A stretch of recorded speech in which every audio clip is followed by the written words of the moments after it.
na Simi Moto. Pour les liquides mama. Gain RDC a gagné na passage naïe comme président à l'Union africaine. Pour permettre évidemment à ces nations qui sont des nations partenaires, des États voisins, de cerner qu'effectivement nous sommes en train de subir les affres de l'agression rwandaise. Pour gagner leur côté. Nous n'avons pas été en mesure d'imposer notre voix pour avoir l'adhésion de tout le monde. Et ceux qui cocotent à ce que au béba passage à vide, je crois que la parenthèse, c'est qu'il faut la fermer rapidement. Nyonso ba simbi et baby. Alors moi sur un mabou comme B.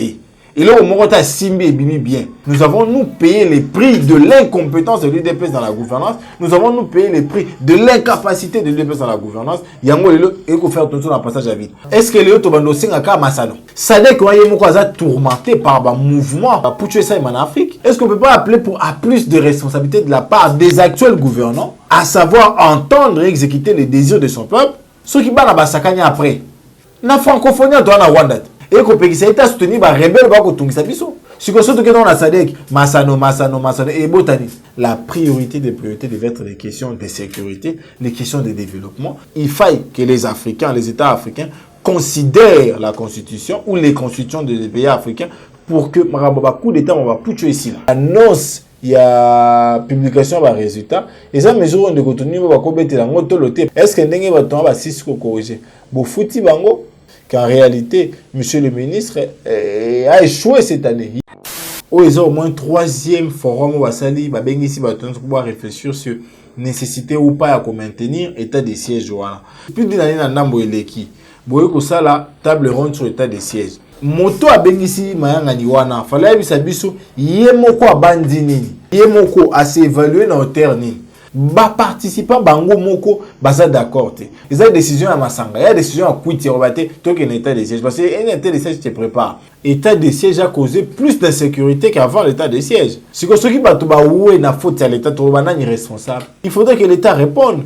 Et meilleure façon pour nous obtenir réparation à l'État, c'est qu'on traduit devant la justice internationale, particulièrement de Chilombo. Je pense qu'il faut qu'on fonde dans nous de Antoine, qu'on fonde dans de Sama et qu'on fonde dans l'école parce qu'en réalité, bangonde va engager l'école.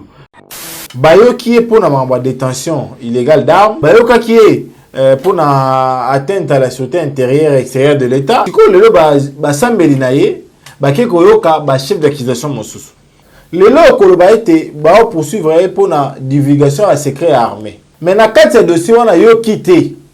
Kendeko Salomon a landaye na complice moko aza motama pinga. Pour la nini à se retrouver les lots. Yemoko alors qu'il va poursuivre une infraction, il a très na participation à la militaire. Va poursuivre une trahison. Na acte nini, na moyen nini ndeko wana à coopérer qui na batolibanda pour que va déranger Koloko. Il y a un souci dans l'administration de la justice. Parce que ceux qui justice, ça n'a pas de doute. Ceux qui justice, ça continue à essayer erreur. Ma belle, infraction, va tirer la trahison et tout le monde a mon ennemi. Ceux qui ont Salomon, tout ça, d'accord, ils ont Salomon à Samba. Mais à Samba, n'a pas fait au Yayebi. N'a pas fait déjà Bayokai sur Yango. À Samba, n'a pas fait à Siko et Yé, tout ce qui wapi pour la Roulouka ko charger.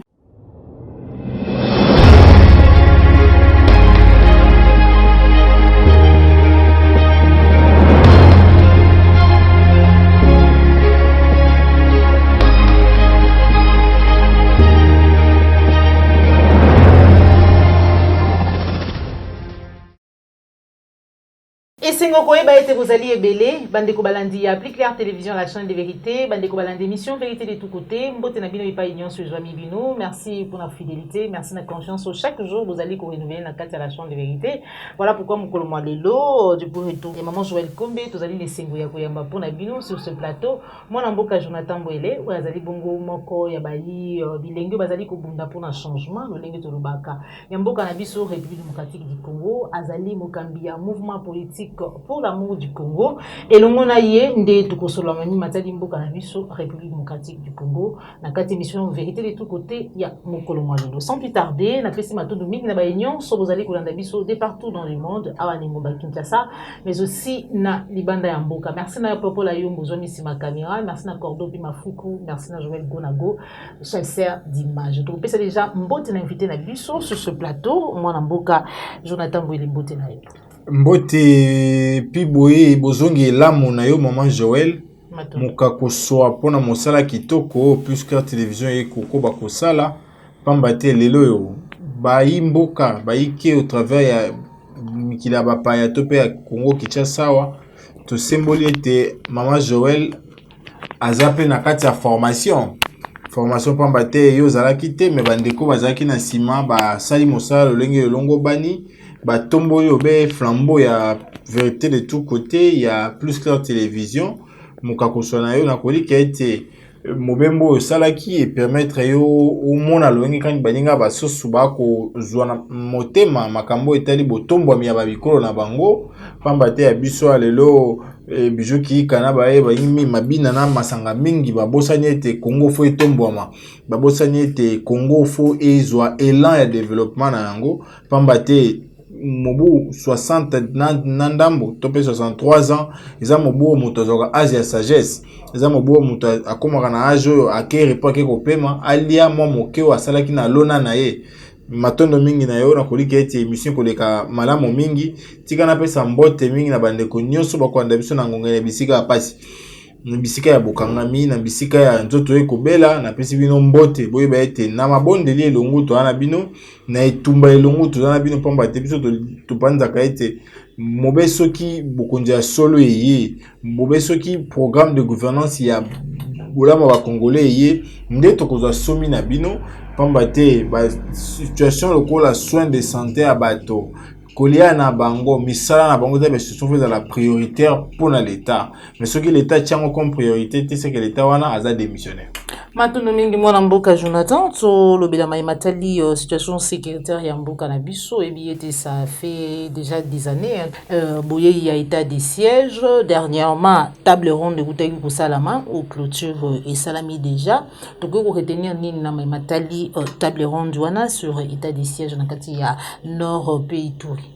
Matondo mingi maman Joël faut déjà ko préciser table ronde ko bakisama na ebelo et salema déjà pamba te ba congolais ba fuyaka mingi to pe balandaka la lettre bokambia ba G de Antoine ba comprendre ete o ils ont au moins 3e forum basali ba bengisi ba tonso pour réfléchir sur nécessité ou pas à maintenir état de siège wana pamba te maman Joël yé moko azalaki na est ya mboka précisément na Goma et pas ikani ya skotana na Jason ezobe elenge misala ka flash ya mbozo mokano pona etenyo ya mboka talobe flash ko peso makanisi ya ko tcha en pratique pour na biso et ko benda yo pe matoyi ya ma décision nyonso ko linga ko zwa pona Congo ya mibaleza obe premier ministre na Esa Malukonde ndake ne ko sala ngwa yamba batoyi ba couche nyonso ba pesa o bango bazana comme avis comme résolution de manière à ce que ndeko wana zwango a memango pa de canton pour ba lever ba équivoque siko lelo maman plus d'une année na ndambo eleki boye ko sala table ronde sur état de siège ya makasi to pe ya monene eza moto abengisi mayanga ni wana fala ya bisa biso ye moko abandi nini parce que ye ndaza mopesi to pe mokui mokano ebendaki état de siège ye moko a s'évaluer na hauteur nini soka si ko s'évaluer a évaluer bato achaki na terrain na hauteur nini et soka si wana atuni peuple yo moni ndenge nini nde sima akoki ko bengisa lisanga pona kosola mais akoloba ete boya to sola na biso to mona ki na suka bato batombo balokasa balobi état de siège longwai donc ça veut dire déjà na plein ya vécu na plein ba résultats sur terrain ba participant bango moko baza d'accord te pamba te ya insuffisance de résultats surtout ba ngongo de eza décision ya masanga ya décision à quitté robate to que état de siège parce que un état de siège te prépare un état de siège se planifie mais ce qu'on planifie en malonga te na terrain to kozwa ba résultat bien te yango moni lelo toza na ba résolution ya malonga peut-être parce que moko ya ba président wa na ko gérer elle y a levé état de siège atika ki mayangani akara ki porte donc ça veut dire que pour naïe il n'est pas d'accord à ce qui va maintenir mayangani wana va maintenir position ezolingi pesa mawana parce que lelo plus d'une année après ba mission to pe ba atteinte ba objectif plutôt à atteindre pour l'état de siège et sangani te raison ni aussi que to maintenir en sous lelo baba qui pour nous ça qui maison qui qui mettre et pour te maintenir ba territoire to maintenir ba territoire et pour te ba mouvement massif to ici dans le déplacement et s'ilité ba mission nyonso ba pesa ki akoki kosala yango te. Donc moi na zaki mayele te. Pour ba examen nyonso ba pesa ya sala akoki kosala te. Suka nango libumbutulu. Moi na besoin sur na été. Non, il faut bolongola, bozongisa ye na ndako, bolukela répétiteur. Ou comme à niveau na moké pour que tant que koya siko na été le wana aza na mesure ya kozwa ta 50%, le représenter passer classe. Koyoka député national Gracien, Kolbayete gouvernement Sama Lukonde, vie esengeli za la sanctionner et poursuivi en justice pour na ou ezali outrage à l'Assemblée nationale. Pourquoi? Parce que ba landaki ba recommandation o esengeli pour na lever ya état de siège té, pe esengeli ba victime ya état de siège na nord qui vous na Ituri va poursuivre tout va fonder gouvernement na cour pénale internationale suite na levé à l'état de siège. Oui maman, j'ai partagé argument wana parce que les lois faut que le bas état de siège a causé plus d'insécurité qu'avant l'état de siège. Bato ba ouais belé. Si que ceux qui bato ba ouais na faute à l'état to ba nani responsable. L'état parce que l'état a une obligation à cause de mesure pour battre les bas congolais. Moi je l'ai toujours dans ça un peu comparaison. Avant l'état de siège, tu as Bunaga na bisot. État de siège est Bunaga neki. Avant l'état de siège, tu as na Ruchuru, tu as na Kiwanja, tu as qui na Musu na Ituri, secteur on est Irumu. Mais lelo, grâce à l'état de siège, nous avons une décision encore hasardeuse. Bah territoire on est comme lelo occupé. Non seulement occupé, mais bah rebelle de terroriste bah occupé ici kawana. Bah comme qu'on imposer l'administration, il prélève et il collecte les taxes. Ndi wala mabe siko lelo mama bato nyonso bamoni ba ya bango ba être cher ba koi pour l'état une décision moko hasardeuse. Il faudrait que l'état réponde et meilleure façon pour nous obtenir réparation à l'état et ça qu'on traduire devant la justice internationale notamment CPI wana pour qu'elle ni ne s'adapte comme l'état il n'était pas en mesure de protéger sa population et particulièrement de Chilombo oh yé comme Mokondi yé comme président ba congolais ba votaté azoki comme Mokano pour que ba congolais ba wa ebele parce que le il est certes vrai montant soit ko boya ngote état de siège et causé plus de désolation avant même état de siège. Yango moni ndeko Iratia Mazana na raison ya ko opiner bon. Moi je partage son argument. Je pense qu'il faut qu'on fonde na ndeko Antoine, qu'on fonde ben ndeko Sama et qu'on fonde na école parce que en réalité bango ne ba ko engager école. Baza obligé de parler prérogatives constitutionnelles, il y a quoi assurer sécurité à quatre fonctions à Bisso, il y a quoi assurer libre circulation à la personne à bien à Bango, il y a quoi assurer intégrité territoriale à Mboka. Mais s'ils n'ont pas été en mesure de le faire, ça veut dire qu'en réalité ils sont défaillants. Et un défaillant doit répondre devant la justice pour prouver qu'est-ce qu'il n'a pas été en mesure de faire pour que qui maisonga. Matono mingi mwana mbuka Jonathan toujours en répondant à matali sécurité tout ba été justice ya mbuka na biso ndeko Salomon Kalonda Escadé là conseiller spécial ya Moïse Katumbi a kangamaki biso so toyebi maignon so malobamaki autour ya arrestation na ye mais kasi lelo koyoka ete ba nouvelle charge to pe accusation e bakisami likolo ya mai o toyoka kitope o bazalaki koloba lelo commis trahison et divulgation ya secret ya armée na sorti ya salle d'audience tout le monde ndengeni Hervé Diakeso azali avocat na ye atomboki ba pantango bazalaki wana. Écoutez, cette audience de première comparution qui visait non seulement à identifier notre client et éventuellement des prétendus co-accusés, visait aussi à savoir les faits pour lesquels il a été traité devant la justice militaire. Et la première chose que nous devons tous constater, c'est que l'élément qu'on avait brandi comme prétexte à son interpellation irrégulière, c'était la détention d'un pistolet, d'une arme dont il était prétendument propriétaire et qui a justifié son interpellation à l'aéroport. Aujourd'hui, cette accusation n'a même pas été retenue. Donc, dès le départ, lorsqu'on a clamé l'innocence de Salomon Kalonda en disant qu'on lui imputait quelque chose qui était faux, Salomon Kalonda n'a jamais détenu un pistolet. Il y a même eu le Premier ministre Matata qui avait revendiqué ces pistolets pour son garde du corps, lesquels étaient même en détention. Nous avions toujours dit que cette accusation était fausse. Elle était un prétexte qui visait en réalité à neutraliser Salomon Kalonda et à profiter derrière une détention illégale, à créer un montage d'une procédure dont nous allons démontrer l'inexactitude et surtout son caractère totalement infondé en droit. Et pour les conversations avec le général rwandais qu'on l'accusait. Tout cet ensemble de faits sont des accusations postérieures à la raison initiale pour laquelle on l'avait interpellé et qui avait même fait l'objet d'une conférence de presse. Et issu d'une détention irrégulière d'un ensemble d'accusations que nous allons en temps utile démontrer la fausseté au même titre que l'accusation du pistolet était fausse et aujourd'hui même leurs propres auteurs y ont renoncé. Donc nous sommes très sereins là-dessus. La seule chose à retenir aujourd'hui, c'est que la raison pour laquelle on avait arrêté irrégulièrement et détenu dans les services de renseignement militaire Salomon Kalonda était une fausse raison. C'était un prétexte, c'était une manipulation et ces auteurs n'ont pas eu le courage aujourd'hui de les soutenir devant la justice militaire.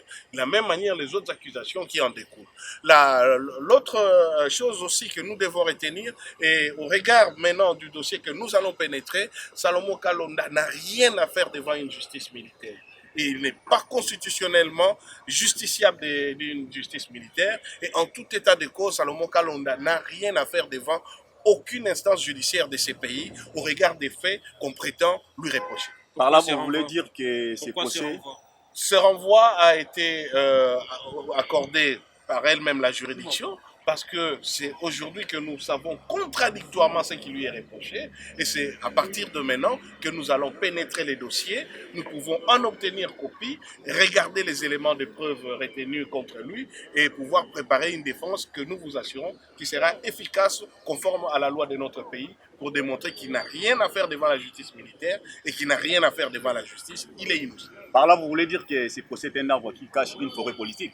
Par là, nous voulons simplement dire que ce qu'on lui a reproché était faux. On vous l'a dit devant les médias, on a organisé une conférence de presse qu'il détenait un pistolet. Aujourd'hui, vous devrez poser la question à ceux qui vous avaient invité à cette époque. Où est l'affaire du fameux pistolet de Salomon Kalonda Dela, puisqu'aujourd'hui, devant la justice, alors qu'on l'a arrêté depuis plus de 3 mois, on n'est plus venu soutenir ça.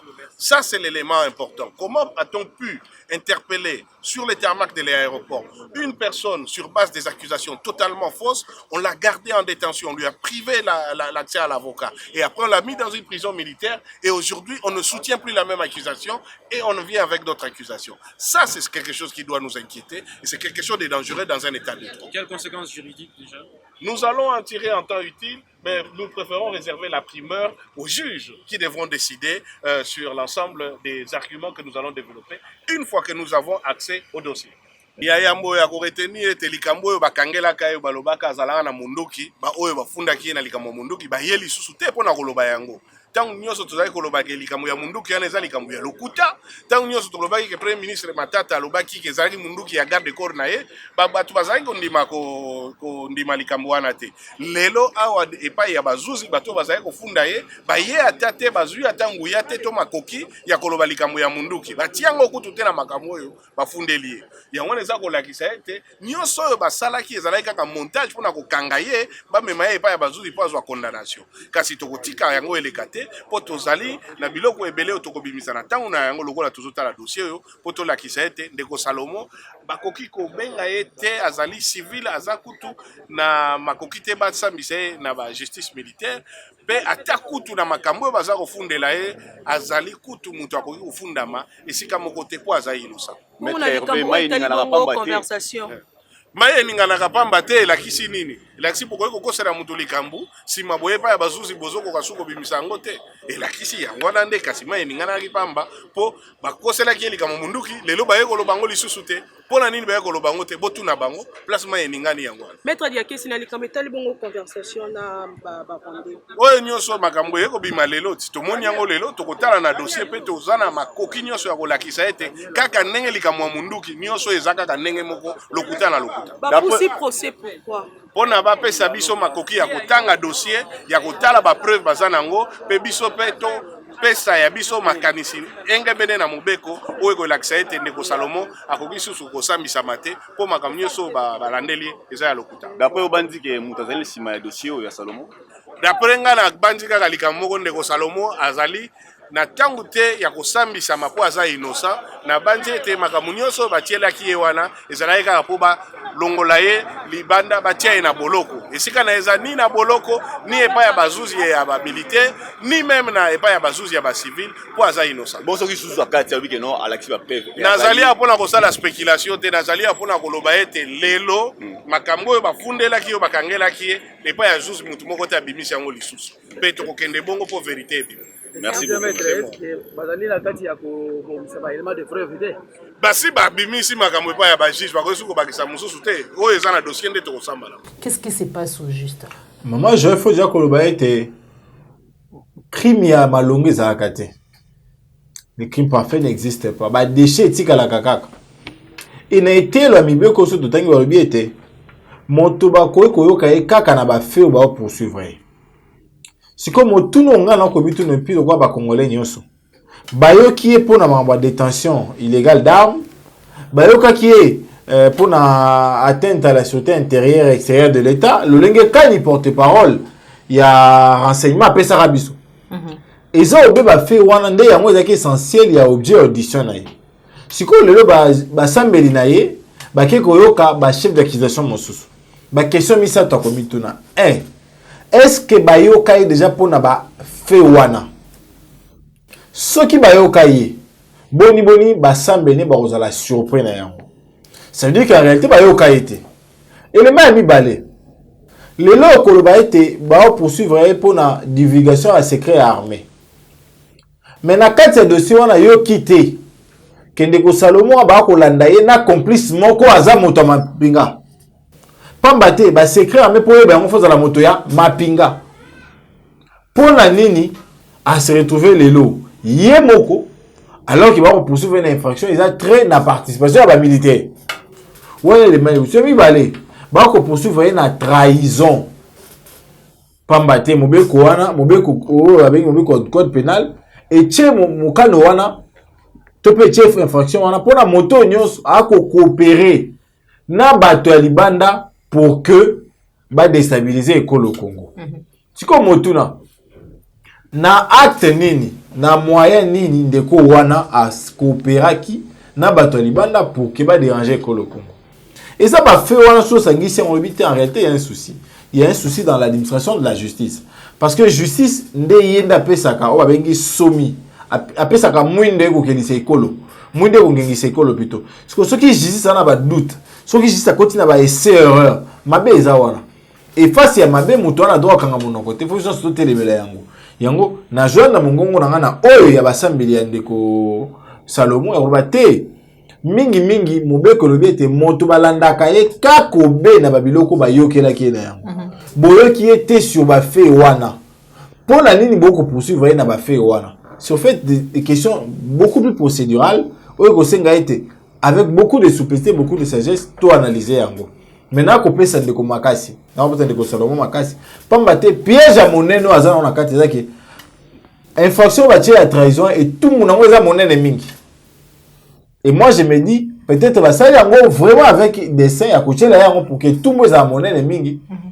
Yango na kobenga na souplicité na sagesse surtout na souplicité pe basa melina pour que ba le ndeko Salomon na isika wana. Pamba te biso to pa bato to ko penser ete ndeko wana ze isika na ete. Lelo akofuta obeka rapport za proche ya moko ba candidat président de la République. So ndeko Salomon za kimamba union sacré ba kanga ete. La preuve c'est que bandeko nyonso union sacré ba kanga ba libanda. Ba fantôme bazali banda ba bisele bazali banda ba eteni bazali banda o sunani ba konga bazali banda. Donc lelo impunissabilité eza consacré na union sacrée. So za union sacrée ba olanda yote atako kabuye beta pesa manduki po ita bata bokonzi na mo ba kanga ete. Mais ce que za proche à Martin proche à Denis Sanga proche à Matata proche à Katumbi yeba que chaque jour bazara na dossier na yo. Chaque jour va passer au crible. Pourquoi on vous passe au crible chaque jour. Donc va crible la rabis chaque jour on entend téye to kwa ngelo na nini à cause à commettre mabe wapi. C'est fait ça la réalité. Mais il y a pas c'est ça que justice beaucoup plus sectionnée ndeango mabe parce qu'il y a un des bons ricolo. Lelo oui, tout ça d'accord était ndeko Salomon Samba a présenté ba moyen de défense na. Mais ensemble na ba fait oya yebi. na ba fait déjà ba yoka iso yango asamba te na ba fait ya siko eye to uti to bite soki wapi pona koluka ko charger nde yango dénonciation ngana ko sala na ko accompagner maloba ya ba sambeli na ye pamba te ba koyi ko na ndeko te lo kwa ebuele na ba to ba bomaye non. Il faudrait ba bomba ba intérêt na pour que lobby na ye eza la garantie parce que conséquence ezara kaka te sur point de vue physique parce que ba kango physique on est ko sibi pour na 4 quand carré de balobaka mais ça peut réputation ko koya ça peut ba enjeu futur ko koya le de ko bema ozara jamais président de la candidat président pour la nini pour kaze jitien ne beba ndeko balabala akozara jamais candidat parce que ni na beba kaze jitien beba donc il faut établir sur ça pour amener effectivement cet appareil judiciaire à mieux faire les choses, à les faire proprement. Maintenant, Domingue Molamboka Jonathan, déjà, finaliste, qui l'examen d'État, l'embe presque causé là résultat, mais tout le monde, il y a point de presse, ministre et enseignement, Tony Moa Batalici, vendredi, résultat est Kobima, tout espérer d'après, Mayo Zali Koyo, réussite, mais Zali est belé, topé, échec.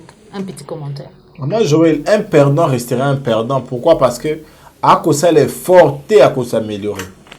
Le faut déjà patron et secteur wana et PSP azo souffrir d'un manque de maîtrise du secteur naïe parce que le maman on pouvait pas nous attendre à tout. Mais tout le monde a bateau ba réclamer les fouti na bango ya musala ba correction ya mibu mibale 2 ans pour foutre à bango.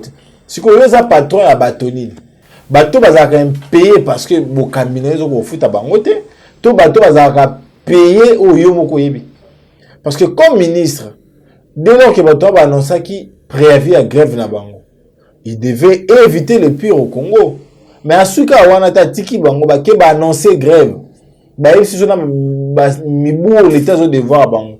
Ça veut dire qu'en réalité l'État congolais est défaitiste quelque part. L'État congolais n'est pas assez sérieux. Parce que le maman, retard, qui va les rattraper? Parce qu'il faut le dire. Et ça, on va avoir une université facilement. Et ça, on va avoir un concours. Mais l'université belé, été le belé et ceci des concours. Surtout, été le humanité. Ceci va concours. Yo kuna au kuité. Aux on a été le ceci concours. Est-ce que on dit maillot? Donc, voilà pourquoi moi je pense que les mesures, il y a information, un peu mesure, il y a annonce, il y a publication par résultat et ça mesure de contenu va combattre la motoloté parce que ça on a retard et pas seulement rapport à mouvement de grève ya bateau parce que les hommes tourner zali est-ce que ndenge bateau va 6 ko corriger bo futi bango yango motuna so bo futi bango boni etikali bo futa bango ngo mo colonie. Donc moi je pense que la réalité aujourd'hui c'est que les Congolais sont en train de suivre parce que nous n'avons pas un leadership plutôt totalement éclairé et visionnaire pour l'intérêt du Congo parce que les lots secteur et enseignement, il y a secteur et simbi lobby à Congo. Ceux qui battent à Bisso, bazio était le malamoté, le bazaba mauvais dirigeant. Ceux qui Bisso montent était le malamoté, le bazaba dirigeant malongate. Il y a un moment où on a pensé il est très important, il y a que le ministre a se ressaisir rapidement pour que bajar il y a babiloko tout le monde avant publication des résultats où il y a été. Et puis il a mis balé. Mboka na Bisso Congo.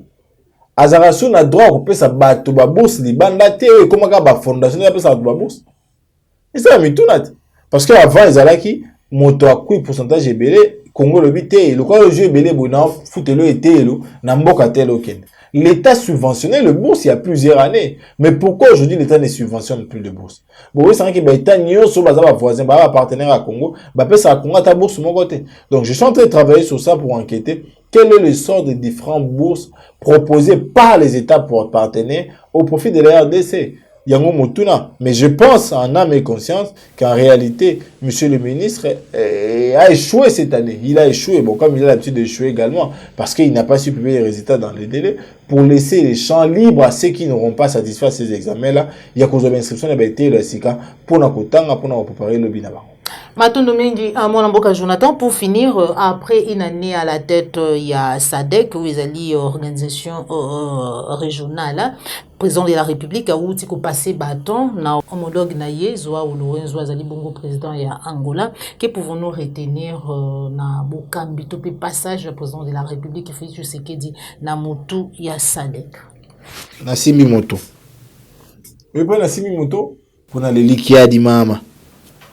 Maman Joël, tozala kia wana présidence ya Union africaine. nous avons fait une année. Gagnino RDC a gagné na passage naïe comme président à l'Union africaine. Toto a vice-président à SADC. Avant toi comme président. Tu gagné ni na vice-président Swana.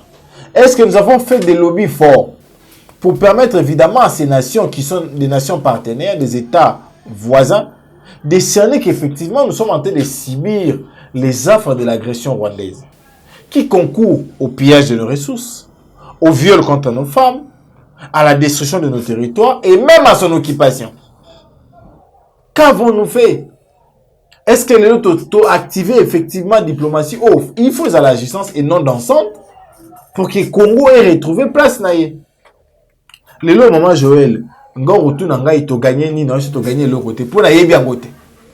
Yo peut comme journaliste dans na ko tout nous na yo ba tout na mi tout na té. Maman Joël, est-ce que yo mo lo mo to gagné na kati? O peut ça peut y annoter. Pourquoi? Parce que nandenge to yaki, nandenge to meto mindenge mo. Nous n'avons pas été en mesure d'imposer notre voix pour avoir l'adhésion de tout le monde. L'adhésion de tout le monde, par exemple, dans des communiqués de dénonciation, dans des soutiens et renforts en termes d'armement, dans des coopérations. Mais si nous n'avons pas pu avoir tout ça, pourtant nous étions présidents, avec tout le pouvoir d'agir, avec le pouvoir d'appeler les conseils des présidents, des chefs d'État de la SADC et même le chef de gouvernement, pour tabler sur notre question. Donc, nous-mêmes à l'interne, nous n'avons pas considéré notre question de sécurité comme des questions prioritaires. Nous n'avons pas considéré notre question de gouvernance comme des questions prioritaires. Nous n'avons pas considéré notre question sociale comme une question prioritaire pour laquelle on devait chercher des partenaires. Lelo maman. Sommes ensemble ici de Gosenga en Zambie. Bon côté. Sommes ici de Gosenga en Afrique du Sud. Mais comme président de l'Union africaine, il y a SADC plutôt, on pouvait bien évidemment mettre en place de politiques publiques, à même de faire nouer des contrats de collaboration et des partenariats entre nous et ces États-là, dans le domaine de l'agriculture, par exemple. Les gens qui sont en Baïtan et Bélo à l'ONAC. Mais espérons que ça va être côté. Le cas de choix na Bukangalo, le cas de choix na parc agroalimentaire. Tu as un projet et parce que tu gagnes qui en au travers SADC. Mais ceux qui cocotent à ce comme la chose, au bas passage à vide, je crois que la parenthèse, c'est qu'il faut la fermer rapidement. Il faut vraiment la fermer rapidement. Et en plus, maman, les vision au biso autant la présence à l'organisme Bélois et Zani. Est-ce que nous voulons d'une république réellement redressée avec des positions courageuses, comme le fait actuellement Traoré Ibrahim, ou comme le fait actuellement, comment on l'appelle, Idriss Déby Itno, ou comme le fait actuellement Assimi Koïta. Donc, moi, je pense que le passage na biso na tête ya Union ya SADC, eza obé avide comme tobanda ko bayango pour na passage nyonso to sali pendant la gestion des cantons pambate passage na biso fallait la capitaliser par des gains. Mais si on ne sait pas gagner na passage na biso, ça veut dire qu'en réalité nous avons fait ces passages à vide qui ne profitent pas à la RDC. Voilà pourquoi je l'ai toujours dit. L'IDP, c'est une parenthèse politique qu'il faut très vite et très rapidement fermer. Pourquoi? Parce que nyonso ba simbi et baby. Elle roi moi sur un maboko ma bé. Et là au moment ta simbi et bimi bien. Asimba ndunda et baby et comme ngai. Asimba madeso ko ngai. Asimba pondo ko ngai. Ce que moi si wana obome na ndako poani. Quand rapport ba français, quand rapport cha make-up. To quand rapport abimara mingi. Il faut fermer cette parenthèse parce qu'en réalité, nous avons nous payé les prix de l'incompétence de l'UDPS dans la gouvernance. Nous avons nous payé les prix de l'incapacité de l'UDPS dans la gouvernance. Il y a un faut faire tout ça dans le passage à vide. Parce que tout d'abord, programme de côté dans on a 4 années. Bon, après ça, on tu as appliqué à mon niveau, bon, après ça, on ce qui est président de la République a une organisation était des jeux de la SADC pour accélérer la fraternité entre les enfants. Maman, est-ce que les autres vont nous à Masano? SADC est tourmenté par un mouvement. Il y a Pouché ça en Afrique. Est-ce qu'on ne peut pas appeler pour à plus de responsabilité de la part des actuels gouvernants, à savoir entendre et exécuter les désirs de son peuple, mais plutôt la Masano? Ceux qui battent la Bassakanya après, comme solidaire. La fraternité, oui. Comme frère. Mais entre frères, voilà, mon sous soit que l'un, tu peux avoir Dongola. Mabela moninga. Ils assemblent. Na francophonie to na Rwanda. Rwanda mamba francophonie yebi. Mais eko pekisa été aya ko luka ko zoma bela biso. Eko pekisa été soutenir ba rebelle ba ko tungisa biso. Eko pekisa été appuyer ba ressources na biso. Siko soto ke na SADC, masano e botani. Baninga balaka les travail. Mais muso alba masano. Donc yepo na ekran masano. Wa pour les sous moyen nini ya ko tonga la blo mususu ya ozoma nini. Non, moi je pense qu'aujourd'hui la priorité des priorités devait être les questions de sécurité, les questions de développement, les questions socio-économiques des États pour lesquels tous ces États-là devaient effectivement se mettre d'accord et réfléchir pour leur appeler sa solution. Parce que Massano, tous auront on a bacan. Massano tous auront j'ai olympique les années prochaines. Ce que boni que Massano ya Sadek na minute alors que j'ai olympique les oya. Donc quand on a le camoin il y a go beta fali, il y a beta kofi, ko beta comment on appelle ferry. Pour dire ça ben c'est même pas ça rattrapage. On va battre la match na biso na Soudan autre beta kan concert ils à l'après. Parce que ba tout ça ba beta ba beta. Vous imaginez un peu. Donc moi je pense que réalité le c'est que on doit passer à l'essentiel. Oui, tous les spécialistes à passage à vide, on l'accepte pour cette fois, mais il faudrait travailler de manière à ce que passage à vide et ça les m'insulte. Pensez-vous aussi, pour finir, que la déconstitutionnalisation est source de l'instabilité en Afrique, comme Martin Fayot le pense? Oui, parce que plusieurs dirigeants africains ne considèrent plus la constitution. Non, tu as même récemment na RCA a touché la constitution. Donc, en réalité, on ne considère pas cette constitution. Pourquoi? Parce qu'il faut mandat comme Moulaï, il faut mettre beaucoup. Alors que peuple wa pour la constitution, a chaque limitation, a chaque droit, la obligation. Déjà, tu arrives au pouvoir pour servir le peuple, mais tu ne le sers pas. Tu arrives au pouvoir pour construire, mais tu ne construis pas. Tu arrives au pouvoir pour établir l'égalité, tu ne l'établis pas. C'est comme ça, dans les années. C'est comme ça, ici, papa, vous savez, ça, kende. Kabuya soka ndenge nini azonga na parlement debout akomoka simba constitution n'est pas ça voilà pourquoi le président l'a dit et je suis de cet avis là qu'il faille militer pour la considération de nos constitutions parce que dès lors que tokokoma na maîtrise la constitution na biso to banda ko appliquer yango makambo ba coup d'été aussi là en même moment bino a na République démocratique du Congo constitution ezali ya bapaya. Non, constitution va pas, ça veut dire. Une nouvelle constitution. Non, mais quand vous estimez que la constitution va pas, vous le dites en fonction de quoi? Parce que quand on a 2006, on a voté constitution par référendum. On a été professeur le quoi ba tumbalo ba constitution ba élaboration ba mampu ya kanuka chabo. Siko bato wana nyoso. Ba yaki wana ko gobe ba bilo ba paya. Tout ba sala na musala parce qu'ils ont été internés, ils ont travaillé, ils ont produit les textes. Et bien, on a peuple, on a article 1, 2, 3, 4, 5, 6, article 222. On a joué à la ndimi yango. Si vous avez le but, c'est ça, papa. Démontrer que c'est papa. Mon panel, c'est un la mandat président, il faut renouveler, mais pas qu'il libère. Mon panel, c'est un si président comme sénateur à vie. Non, on a habité. Soit si d'ici, oui, le quoi va ça dans la bamboka papa, à quel pu matin na sénat. Pour moi, mon cœur à apprendre la gouvernance, et ça l'a été dans le niveau. C'est ma constitution, c'est la constitution du peuple. Mais je pense également que le quoi batolé basalaki yango, ba faiblesse ezali, ba lacune ezali. Il faut que ça bango na étude pour batala ba faiblesse na ba lacune wana. Mais bazonga te pour en toucher au mandat présidentiel. Pourquoi? Bazonga te pour en toucher ba droit garanti au particulier. Pourquoi? Bazonga pour en la place quand ba faiblesse ezali pour que topé sa yango ba réponse, notamment moi je le pense et je le dis, ba droit ba gouvernement ezali par un peuple. OK. Voilà la proposition nanga, ya idée nanga. Parce que ceux qui ont élu par les députés, a commis gérer par Bango. Donc ceux qui ont géré, Bango va gérer. Il y a un monde qui va gouverner, il va commis à gérer les députés dans la dynamique. Pour que la dynamique n'est pas là, il y a coquille, il y a kofanda molaï na ibonga wana. Et là, ce peuple était.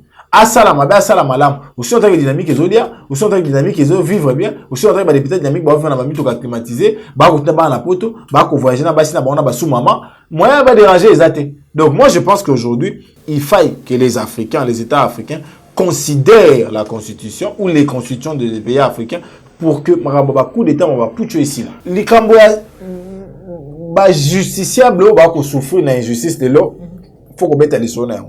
Na zui ka ndeko kabunda. Na ko benga ngo procès qui tue la vérité. Pourquoi maman? Parce que les biso to toyebi été ministère public to peut ba juge ba service de kokabun ba permettre biso to yeba vérité ya soubassement ya nyoso makambo kabunda lobaki. Kabun vous a dit ici abandé aussi boso ba juge. Alors il a confirmé que mbongo ebimaka et que na ba paradis fiscaux. Mais pour la ligne même à l'audience il y a tribunal ba tout n'y était qu'est-ce que tu as comme élément de preuve? Yé moi mutu ko lobabino na kaise bo considérer comme renseignant. Na pesa bino ba élément na zana yango. Mais on n'a pas voulu le considérer à ce juste titre pour taire la vérité. Toke sou musika. Ndeko Kabunda lobi lelo yo ebele ya oba congolais ba ko subir eza parce que moto akokamba akokite. Est-ce que ça le coûte? Toi comme on a yango table ronde ba évaluer décision na ye. Ba bi décision na décision mabe ekwea. Donc c'est que na bokambina ozu ba décision mabe. Oui, c'est des peuples à Koufa, peuples à Anzala. Toke sou musika maman. Lelo yo ndeko mukeba ikoso yiki Michel. Parce que de canton la ligne dans la prison. Comment on peut imaginer que mon beko est au Kambako constitutionnel? Et le bête est bas recours à bateau. Tu peux pas requête à bateau. Faut qu'ils la traiter dans délai à 1 mois. Si quoi de comment il a sali 3 mois mon kayango. Requête n'est comptée depuis le 1er juin. Bah couper sa réponse c'était. C'est là la discrétion même attribution par ma salité. Alors que bateau ba na ba requête na 6 mois, ba requête bango ebimi na biyano. Quand il y a des coco de fois pour par exemple. Introduire requête ne ba poso misato ko le après que de comme kiba ko tsaye. Pour na ni yeye bato ta on a célérité, il y a de comme kiba ils ont la célérité. Donc on se tolobi te justice il y a 2 points de mesure to boy to ko condamner. Ya on a bisi bato ba ndeko ba na so ya okata likama de ko Kaboul ba quitter ye. Pamba te nyonso et salemi wan. Tu te comprends na été ba bombi solo. Mais est-ce que yemo bazali irréprochable na kati ya gestion tope bokambi yango oyo ya koloba ete ememi biso na mayo tozali ko bika lelo? Maman Joël, il ne peut qu'être pas modèle. Mais il a des informations qui peuvent servir à la nation. Mbongo ya yo na ngai, o bakati nga na ram, o bakata nga na taxi, o bakata nga na unité, yango matana ba vie kinda. Siko toye basolo na ngote. Toye basolo na ngote vraiment. Oui, à Gérard Mabé, Azaki complice na bango. Mais aussi, le temps que le but est, na tout bel écoute na noté. Mais na li qui était, bah toi, bah, au sala Mabé, abimisi ma poissa, Mabé na bango. Tout ça, ni, tout le gâteau, son somi, ya Mabé ou abimisi wa. Après, tout zong, il a été. Donc, Kaboun, tu bois la pina bateau, tu y es bien, tu bois la pina bateau. Tu es bien au Kaboun, dans un bateau, bah, qui n'a, koubuka la porte assemblée, pour na robimisa, bateau de bureau, Maboun. Tu es bien. Mais aussi longtemps qu'Azali, et que biso photo capitaliser kozala na ye parce qu'il a des informations toi okaye toi on ba solo mais je pense que procès na ndenge tambwami ba bombeli biso solo matondo mingi pour procès ya ndeko Kabunda ndenge tamboli ba bombeli biso solo wana ezali bongo makanisi ya mwana mboka Jonathan Bwele amande tuche litono na émission na biso mokolo malelo. Pour finir message na yo na ba union so bazuli ba ko kolanda yo pe numéro ya téléphone matondo mingi na peuple congolais tozala toujours prêt parce que tous en un processus il y a déverrouillage il y a article 264 dans la biso la constitution plutôt bolimbisa pambate article wana nde ko ça a été to récupérer souveraineté na biso baboto na deal ya 2018 o ba ko bonganga boto na deal ya 2023 to bongama pambate etumbo eza etumba ya congolais nyonso ici quand nyonso ozali méditar à article 64 méditar en matin midi et soir comme ça on le yembo na yo pour que tant ou article ne ko za déverrouiller banson au travers de la révolution intellectuelle, tu réclamer respect à mon nabiso, tu réclamer respect à ma volonté nabiso pour que lobby baïbe sous ma pour nabiso. Bon, on va contribuer à ma conseil, à ma remarque, à ma suggestion et même à ma finga. Pambate, ton message nabino déjà bongo. Et on a aussi savoir bandeko bandimare tumba nabiso. Bon, remarquez que na ba commentaire à ba émission. Ba tcheli biso ba tomo ko baza expert na ma finga. Na osenga bino bo se déployer par armée numérique na biso na mafinga te mais na ba recadrage bo se déployer vraiment massivement na ba chaîne nyonso be disika to legaka bo se déployer pambate objectif na bango eza ko décourager biso bato to zoka mingongo bien que pour nga par exemple eza na impossible mais eza na ba ndeko mususu ba supporter ba loko wana te ba cause à décourager en tout cas déployez-vous défendons notre combat défendons notre lutte je suis joignable na plus 243 81 35 21 391 plus 243 81 35 21 391 matondo mingi na mama Joël ingeta Congo kozala libre ingeta toza somi na biso ingeta lobi ya Congo za malamu matondo mingi mwana mboka Jonathan matondo na bainyon sobozwa ki baku ya kolanda biso mukolo mwalelo tokutali bongo mbala sima soki nkolo ba télévision abonnez-vous massivement likez partagez bolanda biso obe bomesana na bino maman Joël Kombe de retour pour vous servir vous informer en temps réel mais surtout dans la vérité. Au revoir.